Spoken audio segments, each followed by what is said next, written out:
Okay, just a quick video on how I set the width for my 1/32 scale Sportsman cars. We know that the restrictions are 2 5/8 is the max width sidewall to sidewall, from the outside to the outside is the maximum width, so we want to make sure we're within tolerance. What I do is I mount my wheels and tires, because of the sidewall on the tires, to my setup axle. I put my wrench through the tire like this, it doesn't hurt a thing, to adjust the width as needed, and I simply adjust the width to right around 2 9/16, somewhere around there, to make sure that it's within tolerance. And then what I do is I'll take the body and I'll set the body on top, and I will look at it to see if it visually looks right. So I'll look around the car, depending on the car, and say, okay, that looks good, that's the way that I want it to be. And that's pretty simple. Now you know that you have the correct width. And of course, if you have a cutting mat like this, you can check it here if you don't have a caliper or a machinist rule, however you want to do it.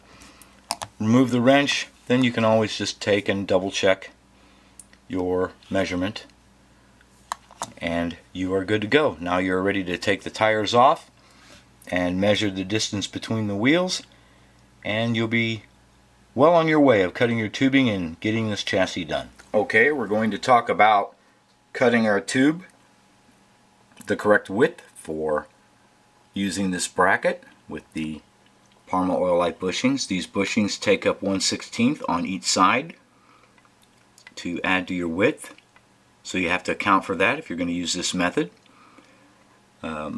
You notice that I have the tires removed from the CB Design wheels. They're nice and flush. Makes it easy to measure. You can use your caliper and measure the distance between the wheels, account for the 1/16 on each side, mark and cut your tubing. You could do it the crude way, as I sometimes do when I'm in a hurry, and just put the tubing up there between the wheels and mark it, and then just sand to adjust the width as you test fit.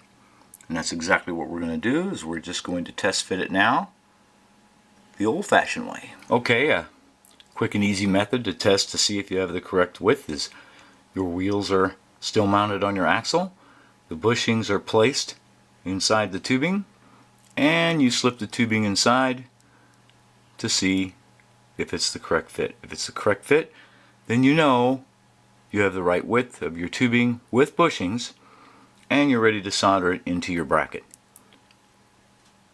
Although crude, the method works.